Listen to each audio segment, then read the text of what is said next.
বিকেল গড়িয়ে সন্ধ্যা, আকাশে কালো মেঘ। হঠাৎ হালকা বৃষ্টি শুরু হয়। একটি নির্জন গ্রামীণ রেল স্টেশন, নাম চাপাডাঙ্গা স্টেশন।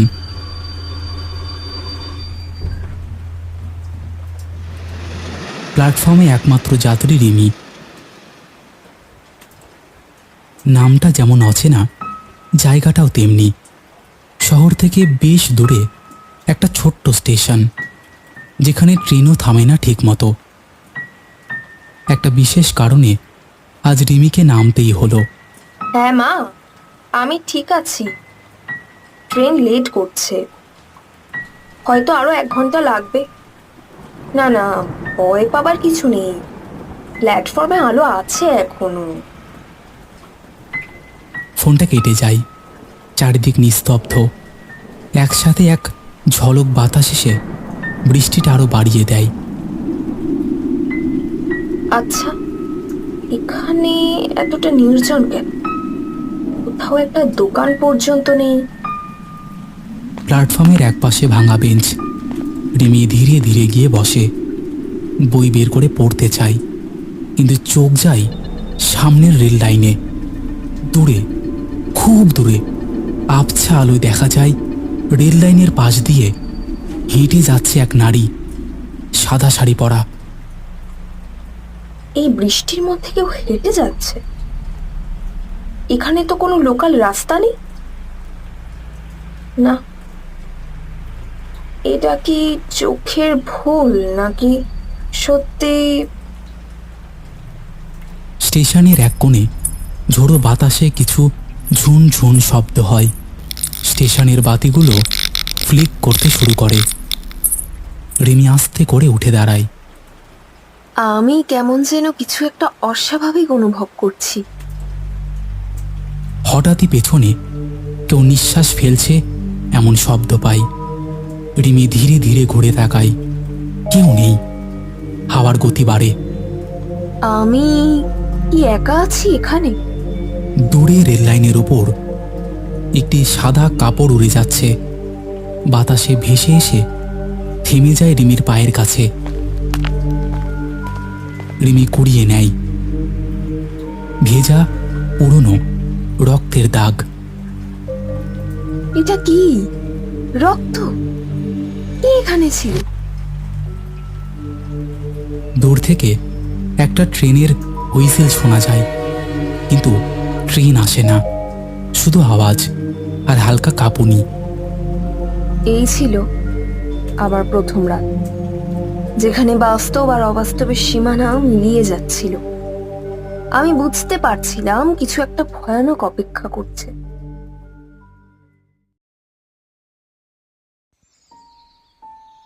রিমি ঘুম থেকে উঠে ফোনটা চেক করে। গতরাতের ঘটনাগুলো বারবার মনে পড়ছে।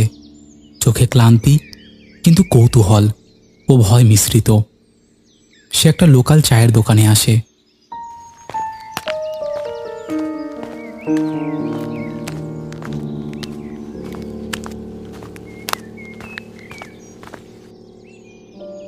নতুন মুখ দেখছি মেম সাহেব, কোথা থেকে আসলেন? আমি শহর থেকে এসেছি।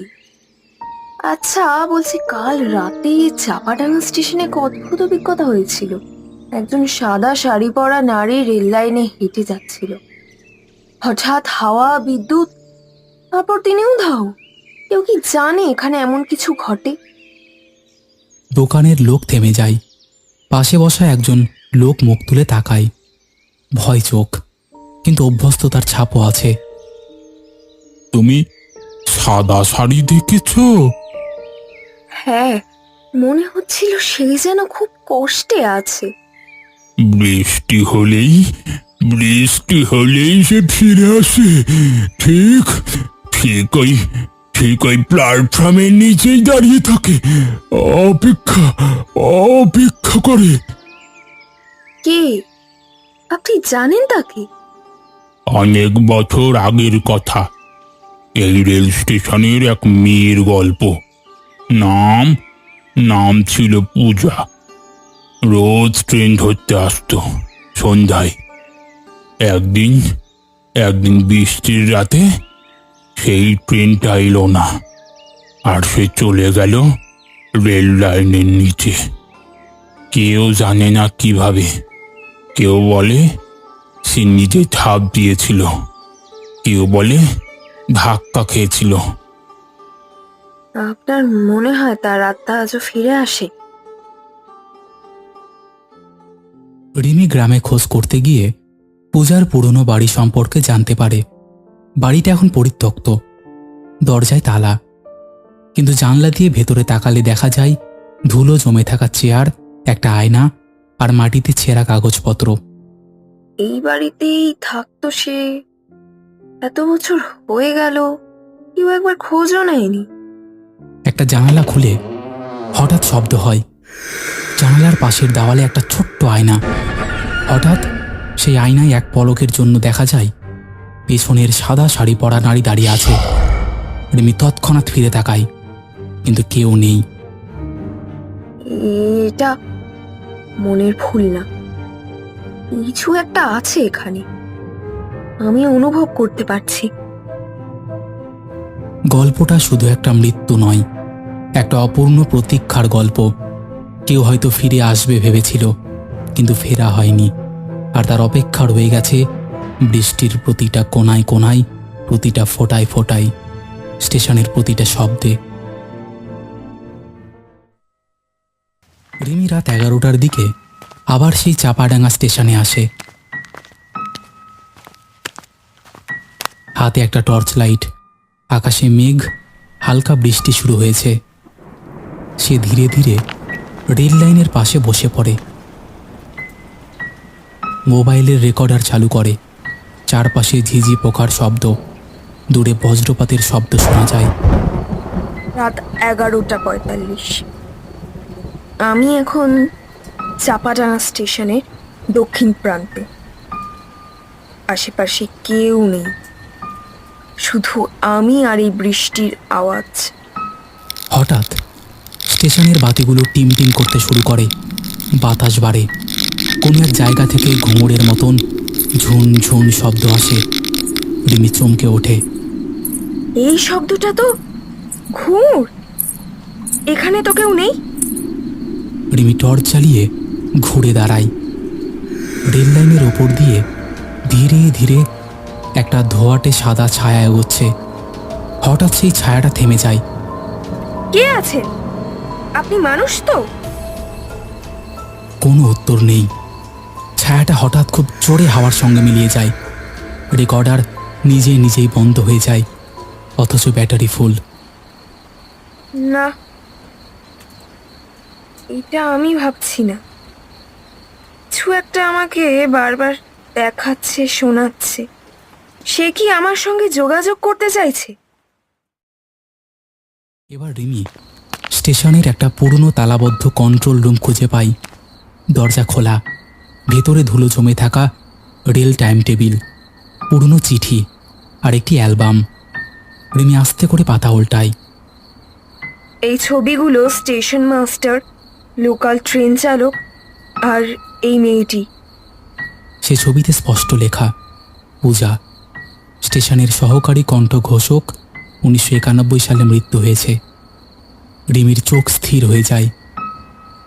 পূজা, সে এখানে কাজ করত, তাই এই প্ল্যাটফর্মে সে বারবার ফিরে আসে, কারণ এই জায়গার সঙ্গে তার জীবনের শেষ মুহূর্ত জড়িয়ে আছে। হঠাৎ জানলার কাছে কোনো কিছুর চাপ পড়ে, যেন কেউ বাইরে থেকে তাকিয়ে আছে। রিমি জানলার কাছে যায়, কিন্তু সেখানে কিচ্ছু নেই, শুধু জানলায় এক ফোঁটা রক্ত। রাত যত গভীর হয়, অন্ধকার তত কথা বলে। পূজা কি আমায় কিছু বলতে চাইছে, নাকি কেবল তার যন্ত্রণা আমায় ছুঁয়ে যাচ্ছে? আমি জানি সব উত্তর আমি এখানেই খুঁজে পাবো, রেল লাইন আর বৃষ্টির মাঝখানে। রিমি রাতের বৃষ্টি থামার পর আবারও স্টেশনের পুরনো অফিস ঘরে ফিরে আসে। সে আগের রাতে দেখা অ্যালবাম আর পুরনো কাগজপত্রের স্তূপ ঘাঁটতে শুরু করে। হঠাৎ এক ধুলোমাখা পুরনো চামড়ার বাঁধাই ডায়েরি দেখতে পাই। এটা তো হাতে লেখা, ফুলো দিয়ে ঢাকা। পূজা সেন লেখা আছে কাভারে। এটা কি ওর ডায়েরি? সে ধীরে ধীরে ডায়েরিটা খোলে। ডায়েরিতে লেখা, 22শে জুলাই 1991। আজ আমার অনুপমদের সঙ্গে দেখা হলো। ও বলেছে আমাকে নিয়ে দূরে চলে যাবে, কিন্তু ওর চোখে আমি ভয় দেখেছি, যেন কেউ ওকে অনুসরণ করছে। 25শে জুলাই। আজ স্টেশন মাস্টার বাবুর আচরণ অদ্ভুত। রোজ যেখানে আমি মাইকে ঘোষণা দিতাম, আজও নিজেই করলো। আমি কি কিছু বুঝে ফেলেছি? 26শে জুলাই। আমার মনে হচ্ছে আমি বিপদের মধ্যে পড়েছি। কেউ আমার গতিবিধির ওপর নজর রাখছে। প্ল্যাটফর্মে দাঁড়ালে মনে হয় কেউ পেছনে দাঁড়িয়ে শ্বাস নিচ্ছে, কিন্তু ঘুরে তাকালে কেউ নেই। রিমির কণ্ঠে ভয় আর উত্তেজনা মিশে আছে। পূজা, তুমি কাকে ভয় পেতে?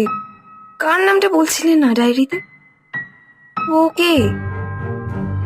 রিমি পাতা উল্টাতে থাকে। হঠাৎ একটি পাতা ছেঁড়া, সেখানে রক্তের ছোপ। অর্ধেক লেখা স্পষ্ট, বাকিটুকু ছেঁড়া। 27শে জুলাই। আজ রাতে আমি সিদ্ধান্ত নিয়েছি কাউকে সব বলব। আমি জানি অনুপম নির্দোষ, আসল দোষী। হঠাৎ জানলার বাইরে ঝোড়ো হাওয়ার সঙ্গে বৃষ্টি শুরু হয়। আলো দপদপ করতে থাকে। রিমি আতঙ্কে ডায়েরি বুকের কাছে চেপে ধরে। তুমি কি কিছু বলতে চেয়েছিলে পূজা? শেষ লেখাটায় কি ছিল? দরজার পাশে একটা শব্দ, যেন কেউ ধাক্কা দিচ্ছে দরজায়। সে ধীরে ধীরে দরজার কাছে যায়। বাইরে কেউ নেই, শুধু ভিজে ছেঁড়া একটা কাগজ পড়ে আছে। রিমি কাগজটা তুলে দেখে পূজার শেষ লেখার ছেঁড়া অংশ। তাতে লেখা মাত্র দুটি শব্দ, স্টেশন মাস্টার। যতই গভীরে যাচ্ছি ততই বুঝছি এটা কেবল এক আত্মার কাহিনী নয়, এটা ছিল একটি চক্রান্ত, এক অসমাপ্ত বিচার। আমরা ভৌতিক কথার সকলে এর উত্তর খুঁজে বের করবই করব। কে ছিল স্টেশন মাস্টার? এর সঙ্গে আর কি কাহিনী ছিল?